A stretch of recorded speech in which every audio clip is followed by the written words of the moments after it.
ॐ महालक्ष्मी च विद्महे विष्णुपत्नी च धीमहि तन्नो लक्ष्मी प्रचोदयात्।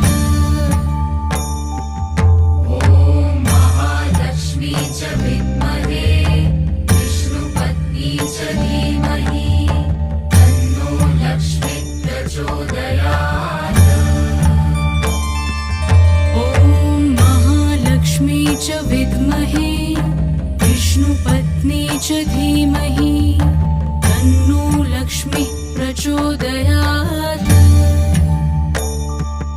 ॐ महालक्ष्मी च विद्महे विष्णुपत्नी च धीमहि तन्नो लक्ष्मी प्रचोदयात्। ॐ महालक्ष्मी च विद्महे विष्णुपत्नी च धीमहि तन्नो लक्ष्मी प्रचोदयात्।